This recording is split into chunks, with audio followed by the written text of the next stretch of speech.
Ikibazo cyanjye kiragaruka ku ntambara yo muri Ukraine. Niki kizaho imbarutso y'intambara y'ibisasu kirimbuze? Ese twegereye ibingana iki ako kaga? Urabizi duhora dushinzwa gutera isi ubwoba ku bijyanye n'ikoreshwa ry'intwaro kirimbuzi.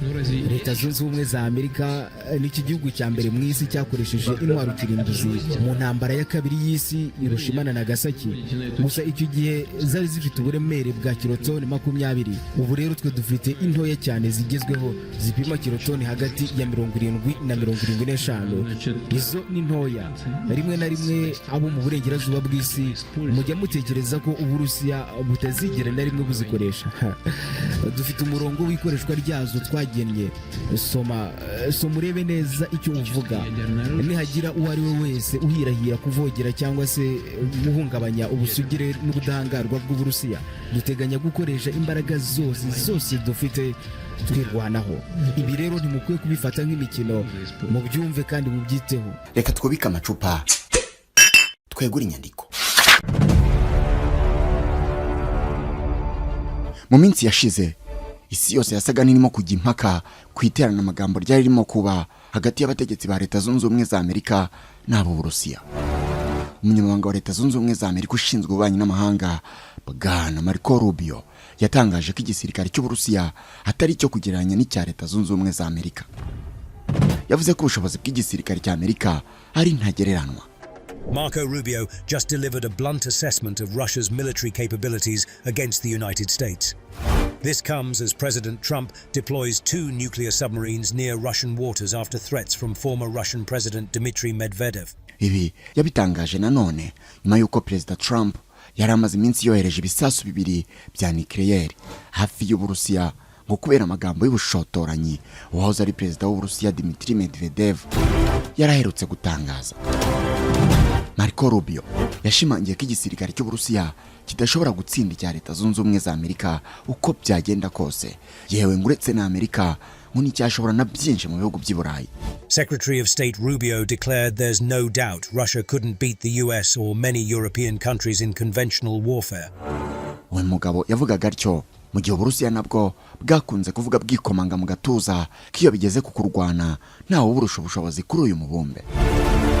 Perezida Putin mu mwaka ushize nibwo yavuze cyane ku bushobozi bw'igisirikare cye ndetse anagasopo ibihugu byo mu burengerazuba birimo na Amerika. Putin mu kiganiro yagiranye na Tucker Carlson mu kwezi kwa kabiri mu mwaka 2024 yavuze ko gutsinda Uburusiya mu kintu cyitwa intambara bidashoboka. Kuri we ngo keretse ukoresheje hari ikindi kintu kitari intambara cyangwa se kurwana abantu basanzwe bazi. Ubwo nyine birumvikana cyaba ari ikindi kintu gishya uvumbuye wenda. Icyo gihe yanagiye kuravuga ko ikintu cyonyine cyatuma habaho agahenge mu ntambara yo muri Ukraine ari uko Amerika yahagarika guha intwaro Ukraine. Muri uwo mwaka kandi nibwo mu ijambo yagejeje ku gihugu yaburiye abo mu burengerazuba bw'isi ababwira ko ukuntu abona bitwara wagira ngo ntibazi ko Uburusiya bufite ubushobozi bwo kurasa ariho hose ku butaka bwabo kandi ko bibaye ngombwa Uburusiya bwanabikora. Rimwe na rimwe abo mu burengerazuba bw'isi mujya mutekereza ko Uburusiya butazigera na rimwe bukoresha intwaro kirimbuzi. Dufite umurongo w'ikoreshwa ryazo twagennye. Soma urebe neza icyo uvuga. Nihagira uwo ari we wese uhirahira kuvogera cyangwa se guhungabanya ubusugire n'ubudahangarwa bw'Uburusiya, duteganya gukoresha imbaraga zose dufite twirwanaho. Ibi rero nimukwiye kubifata nk'imikino, mubyumve kandi mubyiteho. Mu byumvikana buri ruhande rwiyumva nk'urukomeye kandi rufite ubushobozi buhambaye mu bya gisirikare. Ibi byatumye njyewe n'abandi benshi twibaza ngo ubundi Uburusiya bwa Vladimir Putin na Leta Zunze Ubumwe za Amerika za Donald Trump baramutse bacakiranye bakarwana, ninde watsinda undi? Ninde wapfukamisha undi byarimba akanamuryamisha hasi kwitaka akamanika amaboko? Ahubwo se ni intambara yamara igihe kingana iki? Reka twibaze iki kibazo dushingiye ku mibare n'ibimenyetso, turebere hamwe ubushobozi bwa buri gihugu mu bijyanye n'igisirikare n'ibikenerwa byose mu ntambara, haba ku butaka, mu kirere no mu mazi. Ninde mu by'ukuri ufite ubushobozi bwo kunigana ifurundi kugeza yemeye icyaha akamanika amaboko? reka tukubike amacupa twegura inyandiko tubiganireho. Nitwa Oscar Dushime, ushatse unyiteho D7 muhaye ikaze. Ujye utekereza aho wagana mu gihe ukeneye kwisuzumisha cyangwa gusuzumisha uwawe amarozi y'ubwoko bwose, bwabo ubutegano, ubutamikano, ubutongerano n'imyuka mibi. Ndabizi henshi wagiye byaranze, ariko igihe niki nguhagarika ibyo kwiri gusiragizwa n'ababamamyi bakwizeza ibitangaza bagamije kugucucura utwawe, nkaho utazi muganga gakondo Misamvu uhora kanahoza abugarijwe n'indwara z'akarande. Kwa muganga gakondo Misamvu dutanga umuti wo gufata ibisambo n'abarozi, kugaruza ibyibwe, kwigarurira uwakwanze, uburwayi bwo mu mutwe bufitanye isano no kurogwa n'uruhereko mu myaka. Ubuziranenge bw'imiti yacu bwatumye tugaba amashami mu karere kose ka Afurika y'ibiyaga bigari, duhereye mu bihugu birimo u Rwanda, Uburundi, Kenya, Uganda, Tanzania na Kongo zombi. Kubifuza kuvugana na muganga gakondo Misamvu ni muhamagare munandika ubutumwa bugufi kuri 0793 63 55 41 cyangwa mutwandikire mukoresheje urubuga rwa WhatsApp kuri nimero akamenyetso ko guteranya 25 67 70 49 59 79. By'akarusho ku bari mu mahanga ya kure dukorana na DHL, ikigo cy'Abadage kabuhariwe mu kugeza ibicuruzwa kuri ba nyirabyo, ku buryo imiti yacu nayo ikugeraho mu minsi 3 gusa. Ikaze nanone mu kiganiro cyacu kandi cyanyu. Akenshi mu guteganya uwatsinda urugamba n'utarutsinda, abantu bahera ku bintu birimo k'igihugu cyangwa se igisirikare cy'igihugu runaka gikomeye. Uko gukomera nako akenshi gupimirwa ku bintu binyuranye birimo umubare w'abagize igisirikare, ikoranabuhanga n'ibikoresho byacyo, cyaba icyo mu kirere, icyo ku butaka cyangwa se mu mazi. Ikindi kigenderwaho kenshi kandi ni ingengo y'imari igenda kuri icyo gisirikare, ubushobozi mu bitwaro bya kirimbuzi, umutungo w'icyo gisirikare, ndetse naho kuboko kwacyo kugera ku isi. Akenshi igisirikare gifite ibyo bibarirwa ku gipimo cyo hejuru nicyo mu mpapuro bavuga ko gikomeye, by'ako kanya hakaba hari abakwemeza ko ubwo binageze ku kurwana aricyo cyatsinda.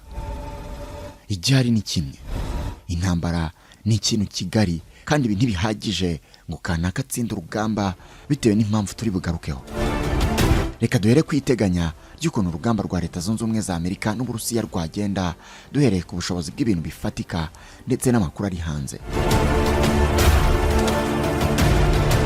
Mu busanzwe Leta Zunze Ubumwe za Amerika nizo zikoresha ingengo y'imari mu gisirikare nini, aho ikubye inshuro 6 y'igisirikare cy'Uburusiya. Mu mwaka wa 2024 byagaragaye ko igisirikare cya Leta Zunze Ubumwe za Amerika cyakoresheje miliyari 997, naho Uburusiya bukoresha miliyari 149 gusa. Ibyo ni iteganya ku migendekere y'urugamba mu gihe ibihugu byaba birwanye nabyo bigenderwaho cyane. Intambara ubwayo kuyirwana ni amafaranga, nubwo atari cyo kintu cyonyine kiba kiri buguhe intsinzi. Gusa aha Amerika yabitsinze Uburusiya icy'umutwe. Ikindi kigenderwa mu guteganya imigendekere y'intambara nakabuza ni abarwanyi bagize ibisirikare byombi. Muri uyu mwaka wa 2025 Amerika ifite abarwanyi babarirwa muri 1,031,000. Abo barimo igisirikare gisanzwe, ikirwanira mu mazi, ikirwanira mu kirere n'izindi nzego z'igisirikare cya Amerika. Icyakora nanone uwo mubare uriyongera cyane iyo hiyongereho inkeragutabara, bahita baba 2,200,000 bose hamwe. Kuri iyi ngingo ariko siko ku Burusiya bimeze. Ndavuga ibi kuko mu mwaka wa 2024 Uburusiya bwari bufite abasirikare bangana na 1,500,000, ariko wakongeraho inkeragutabara bakaba 3,357,000 byose. Uburusiya bufite inkeragutabara nyinshi, ubwazo ni 2,000,000. Ibi byumvikanisha neza ko Uburusiya bubonye inota rikomeye cyane byagira uruhare mu kubona intsinzi, nubwo naryo ridahagije ngitsinde. Reka noneho tunyarukire no mu bifaru by'intambara, main battle tanks, bitunzwe n'impande zombi. Amakuru mashya hagati y'umwaka wa 2024 ndetse na 2025 avuga ko Leta Zunze Ubumwe za Amerika zifite ibifaru by'intambara bingana n'4,640 bya M1 Abrams, ndetse ibi bituma icyo gihugu cya mbere muri OTAN gifite ibifaru byinshi. Muri ibyo bifaru ibingana n'2,640 biri mu kazi birakora. Ibi birimo M1A1, M1A2 ndetse n'andi moko. Ibibitse bidakoreshwa byisigamiwe na Amerika ni ibigera ku 500,000. Aho ni ku ruhande rwa Leta Zunze Ubumwe za Amerika. Ku Burusiya aha naho byongera gutandukana. Ku bifaru Uburusiya buri imbere cyane, kuko muri uyu mwaka w'ibihumbi 2025 bufite ibifaru biri mu kazi bigera ku 5,750. Uburusiya nicyo gihugu cya kabiri ku isi mu bihugu bifite ibifaru byinshi biri mu kazi nyuma y'Ubushinwa. Ubusanzwe ariko ibifaru Uburusiya buba bufite mu bubiko nibyo byinshi cyane ugereranije n'ibiri mu kazi. Iyo wumvishe imibare yabyo urumirwa cyane. Hari imibare yagiye hanze mu mwaka wa 2022 ivuga ko Uburusiya bwari bufite mu bubiko ibifaru bingana n'ibihumbi 10,200. Nubwo bimeze bityo ariko nanone hari abavuga ko muri iyi ntambara yo muri Ukraine guhera mu mwaka wa 2022 kugera muri 2024 nibura ibifaru 4,000 by'Uburusiya byangiritse. Gusa ariko ibyo si ikibazo ku Burusiya, kuko urwego rwo gukora ibikoresho rwabwo rurakomeye cyane. Abayobozi bo muri OTAN bakeka ko Uburusiya bufite ubushobozi bwo gukora ibifaru 1,500 ku mwaka. Iki ni ikintu gikomeye cyane, kuko Leta Zunze Ubumwe za Amerika zo zifite ubushobozi bwo gukora ibifaru 135 gusa ku mwaka. Mu byerekeye ibifaru Uburusiya bukomeza kuza imbere hatagendewe ku kindi. Mbese ufite ibifaru byinshi ari gutsinda, nta kabuza k'igisirikare cya Amerika aha kitakoramo. Reka noneho tuhave twerekeze mu kirere. Mu kirere Leta Zunze Ubumwe za Amerika zafite umubare munini w'indege bitavugwa. Imibare igaragaza ko ufashe indege zose zaba z'igisirikare cyo mu kirere ndetse n'ikindi gisirikare muri rusange wabasangana indege 9,300. Mu mwaka wa 2024 indege z'intambara zari mu kazi zari 5,189. Muri uyu mwaka wa 2025 indege z'intambara ziri mu kazi ni 5,000 n'indege enye. Izo zirimo indege z'intambara nyirizina, izitera amabombe, izitwara abasirikare, kajugujugu n'izindi. Mu mwaka wa 2024 Uburusiya bwo bwari bufite indege z'intambara ziri mu kazi zigera ku 3,677 gusa. Izo zirimo iz'intambara nka Sukhoi 27, Sukhoi /35, MiG n'izindi. Harimo kandi izitera amabombe, izigendwamo n'abasirikare mu ngendo zitandukanye, kajugujugu n'izindi. Leta Zunze Ubumwe za Amerika nicyo gisirikare cyo mu kirere kigari kurenza ibindi ku isi. Tugendeye kubifatika n'amakuru yabashije kujya hanze, birumvikana ko kugira ngo Uburusiya bwitambike Amerika mu ntambara yo mu kirere byasaba izindi mbaraga zidasanzwe. Reka noneho tujye mu mazi naho turebe ukomeye ku mpande zombi. Ibisirikare byombi, kibi cya Leta Zunze Ubumwe za Amerika cyangwa se icy'Uburusiya, bafite amato y'intambara akomeye. Gusa Leta Zunze Ubumwe za Amerika nizo zifite ubwato bwinshi bw'ubushobozi buhambaye. Igisirikare cya Amerika gifite aircraft carriers zingana na 11 zose, mu gihe Uburusiya bufite imwe gusa. Aircraft carriers ni ubwato bw'intambara rutura buba bushobora kugwaho indege. Mu yandi mato akomeye nka destroyers, ubwato bwihuta cyane bidasanzwe kandi bukoreshwa mu kurasa indege cyangwa ubundi bwato buba munsi y'amazi, Uburusiya bufite 10 bwonyine, mu gihe Leta Zunze Ubumwe za Amerika zo zifite ubungana na 81. Ubwato bugenda munsi y'amazi submarine, Uburusiya buvugwaho gutunga uburenga 83, mu gihe Leta Zunze Ubumwe za Amerika zitunze 70 bwonyine. Uburusiya mu byerekeye amato bwo bufite umubare munini mu bwato buto. Igisirikare cya Leta Zunze Ubumwe za Amerika cyo mu mazi bitangazwa ko aricyo kigenzura amazi manini y'isi, mu gihe Uburusiya bwo bugenzura yo mu karere gusa buherereyemo. Ikindi ngo nuko Leta Zunze Ubumwe za Amerika ziheruka kohereza ubwato bw'ibisasu bya kirimbuzi hafi y'amazi y'Abarusiya, bigaragaza ukuntu iki gisirikare cyo mu mazi gikomeye kandi cyiteguye. Muri make, imbaraga za Leta Zunze Ubumwe za Amerika mu by'amazi ziri muri biriya byato bigwaho indege, aircraft carriers, amato arasa indege n'andi mato yo munsi y'amazi ayazwi nka destroyers, ndetse no kugira ibirindiro hirya no hino mu mazi y'isi. Ni mu gihe imbaraga z'Uburusiya mu by'amazi zishingira cyane ku mato yo munsi y'amazi, submarine, ndetse n'ibirindiro bikomeye byo ku nkombe z'amazi. mu gihe Uburusiya na Amerika barwana, ikindi cyarebwaho ni ukureba ugera cyangwa se ufite ububasha bwo gukorera ahantu hanini mu isi, geographical reach. Ibi bireberwa ku hantu iki gihugu gishobora kugera, mbese kigakomanga kigakingurirwa, akenshi kiba kinahafite ibirindiro. Leta Zunze Ubumwe za Amerika kuri iyi ngingo iri imbere cyane, kuko burya ifite ibirindiro bya gisirikare mu mahanga birenga 800 mu bihugu birenga 70. Izo nazo ni imbaraga zihambaye umuntu atarenze ingohe mu ntambara. Ibirindiro byabo bikomeye kandi bihoraho biri ku migabane yose y'isi. Nko mu Burayi bafite ibirindiro mu Budage, mu bwami bw'Abongereza, Butaliyani na Polonye. Mu burasirazuba bw'isi yo hagati bafite ibirindiro muri Qatar, Kuwait na Bahrain. Muri Asia Pacific bafite ibirindiro mu Buyapani, Korea y'Epfo, Guam n'ahandi. Leta Zunze Ubumwe za Amerika kandi ifite imbaraga za OTAN, umuryango wo gutabarana ihuriyemo n'Uburayi, ikagira amasezerano y'ubufatanye n'ibihugu nk'Ubuyapani, Korea y'Epfo, Philippine n'ahandi. Uburusiya nabwo ariko mu karere bwaradadiye kandi bufite ibirindiro bya gisirikare no mu bindi bihugu. Urugero nko muri Syria, aho bafite icyitwa Tatas Naval Base na Hmeimim Air Base.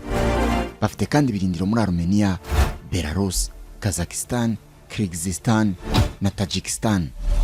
Ibyo bivuze ko Uburusiya bufite ibirindiro hanze y'igihugu bigera nko muri 20 mu bihugu 10. Ariko aho Uburusiya nabwo bwizeye amato yabwo yo munsi y'amazi kandi afite ibitwaro bya nucleaire. Ibi bikabuha ububasha bwo kuba bwagaba igitero n'ubundi ahari hose ku isi bitanasabye ko bugerayo.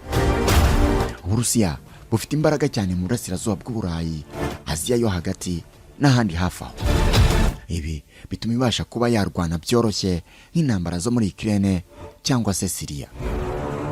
Muri make, Leta Zunze Ubumwe za Amerika zigera kure mu isi ugereranije n'aho Uburusiya bugera. Uburusiya bwo bigaragara ko tugendeye kuri iyo ngingo bwagorwa cyane no gukorera kure y'imipaka yabwo igihe kirekire, kuko nta bikorwa remezo n'ibikoresho byapfa kuhaboneka. Reka dukomereze kukurebera hamwe ibijyanye n'ikoranabuhanga n'ubutasi, kuko nabyo biri mu bitanga ishusho nyayo y'uko ku rugamba byagenda Leta Zunze Ubumwe za Amerika n'Uburusiya biramutse bitanye mu mitwe. Mu bijyanye n'ikoranabuhanga, ibihugu byombi rurageretse, usibye ko nanone usanga Uburusiya bwo bunagikoresha ibikoresho bya kera. Nk'igisirikare cya Amerika birazwi ko kiyoboye mu guhanga udushya mu gisirikare.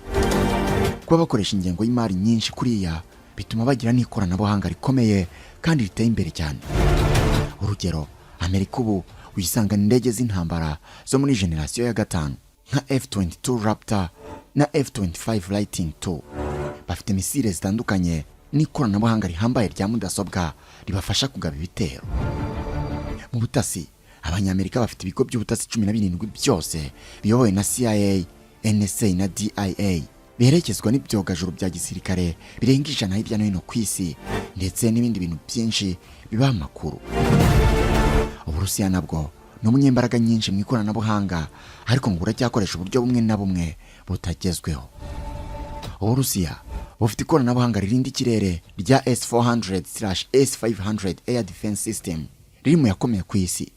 Bafite kandi misile zitandukanye nka Zinhal, Zircon, Avangard, iyiswe Saturn II yahamuye Abanyamerika n'Abanyaburayi, iyitwa Oreshnik na yirindwa mubi n'izindi. Uburusiya kandi burazwi cyane mu gusenya drone, radar na GPS by'umwanzi kurenza ikindi gihugu icyo ari cyo cyose mu isi. Icyakora nanone indege y'Uburusiya ikomeye ni Sukhoi 57, mu gihe Abanyamerika F-55 yirusha ubushobozi. Mu biganiro by'ubutaha tuzagereranya ubushobozi bw'izi ndege zombi, turebe uburyo zikoramo n'ubushobozi zifite, turebe iyihambaye kurusha iyindi. Uburusiya ni kimwe mu bihugu bizwiho gukora ibikorwa by'ubutasi bihambaye, aho usanga birangira bigasigara abantu benshi baguye mu kantu bitewe n'uburyo babikoramo. Uburusiya nabwo bufite ibigo bya GRU, SVR na FSB bishinzwe ubutasi. Bagira kandi ibikoresho birimo ibyogajuru, nubwo nanone bitari byinshi nk'ibya Amerika. Reka none twinjire ku ngingo yacu nyamukuru. Aho tugeze ni urebye igisubizo kiri buturuke ku bibazo watsinda undi hagati ya Leta Zunze Ubumwe za Amerika n'Uburusiya mu gihe baba barwanye. Ibi tumaze kuvuga, iyo usesenguye imiterere y'intambara biragoye kubigenderaho uvuga uwatsinda urwo rugamba. Ni kenshi twabonye igisirikare cy'abantu bake batsinda cyane abakubye mu mibare inshuro utabara. Ubundi kuva kera ngo intambara ni siyanse guhera kera icyarimwe n'ubugeni. Ibyo unabisanga mu gitabo gihambaye cy'intambara cyanditswe n'umukurambere w'Abashinwa warindwanya agatangaza Sun Tzu, igitabo yise The Art of War. Aha hasobanura mu buryo intambara ikorwamo ndetse n'ibyo buri musirikare wese uyoboye intambara aba agomba kwitaho no kugenderaho kugira ngo abashe kuyitsinda. Hari ibyo bikoresho ufite, ariko hari n'amayeri usabwa gukoresha ubikoresha kugira ngo bibashe kuguha intsinzi. Ikindi, iyi ntambara umenya uko itangira ariko ntumenye uko irangira. Intambara ni nko gucukura imva. Kuri Leta Zunze Ubumwe za Amerika n'Uburusiya igihe barwana hagendewe ku bushobozi bwa bombi, ubusesenguzi bavuga ko ntaho gutsinda iyo ntambara waba uhari. Icyaba gihari ni Uburusiya na Amerika byasigara ari umuyonga, ariko kandi n'isi muri rusange yasigara idafite ishusho. Byabizana bya bindi ngaho inzovu ebyiri zirwaniye, ibyatsi nibyo bihababarira. Ibi biterwa n'uko ibihugu byose hari ibihugu bifite intwaro kirimbuzi. Mu gihe byakoreshwa rero, icyaba ku isi cyagereranwa n'imperuka. Icyakora nanone mu gihe ibisasu bya kirimbuzi bitabirimo, abasesenguzi bavuga ko Amerika ariyo yabihabwa amahirwe bitewe na zimwe mu mpamvu twarondoye muri iki cyegeranyo. Muri izo mpamvu zirimo nko kuba bafite ibirindiro henshi ku isi, bakagira n'ihuriro cyangwa se alliance nka OTAN. Ariko nanone hari abatemera ibyo, bakavuga ko ngo n'Uburusiya hari ibindi bihugu bacuditse kandi bikomeye byafasha muri iyi ntambara. Muri ibyo harimo nk'Ubushinwa, Korea ya Ruguru, Iran n'ibindi. Ariko kandi kubera kwiyumva kuri buri ruhande, biragoye ko nabo ubwabo hari uwakwemera gutsindwa muri bo kandi abitse ibisasu by'imbaraga nyinshi. Kubikoresha ku mpande zombi rero nibyo byabamo ko nta wasigara muri bo, bikarenga bigafata n'isi. Byonyine ibisasu bya bombe atomique byatewe mu Buyapani mu mijyi ya Hiroshima na Nagasaki mu ntambara ya kabiri y'isi mu myaka y'1945, n'ubu biracyagira ingaruka zihambaye ku bantu n'ibindi binyabuzima byo muri ibyo bice. Kandi ureba imyaka yose ishize ndetse icyo gihe ubukana ibyo bisasu byari bifite, ubu ukurikije ikoranabuhanga rihari rikoranwa ibisasu bigezweho, ubukana ibyo bifite bikubye inshuro magana ibyo bisasu byatewe Hiroshima na Nagasaki. Uyu munsi Uburusiya nibwo bufite ibisasu kirimbuzi byinshi ku isi, kuko bafite bigera ku 5,459 bishobora no kwiyongera. Mu gihe Amerika ikurikiye kuri uru rutonde ifite ibisasu 5,177.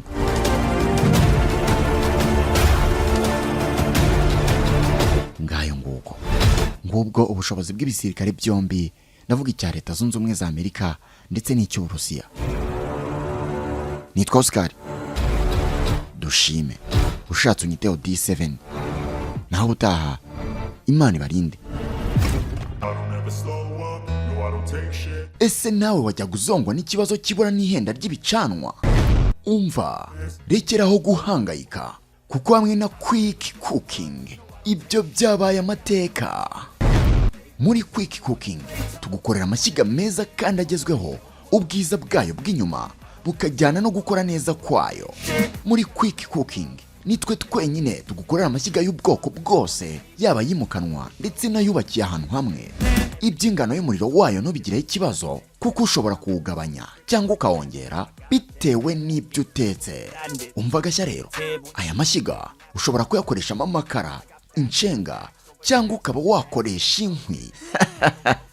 Hari ibyiza biruta byose. Akarusho gutunga aya mashyiga icyarimwe ni no gusevinga amafaranga yawe, kuko akoranye umwihariko wo gukonsoma umuriro muke cyane kandi ibyo utetse bigashya neza. Aya ni amashyiga arondereza ibicanwa ku kigero cya 80%. Wow! Ngaho nyumvira nawe, ishyiga rigizwe n'ifuru, icyokezo ndetse n'imyanya yo gutekeraho tugushyiriraho bitewe n'iyo wifuza, ku giciro kingana ikise shaho kari nk'ubuntu. Umva gashya rero, ku bakoresha amasafuriya manini ya Muvero, namwe turahari ku bwanyu.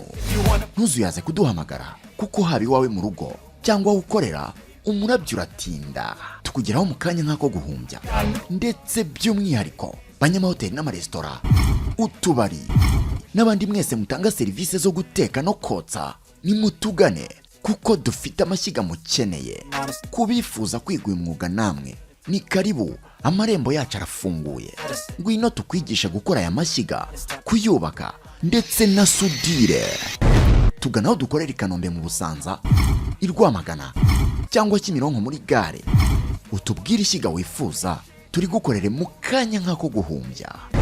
Ku bindi bisobanuro duhamagare kuri izo nimero ubona kuri screen yawe.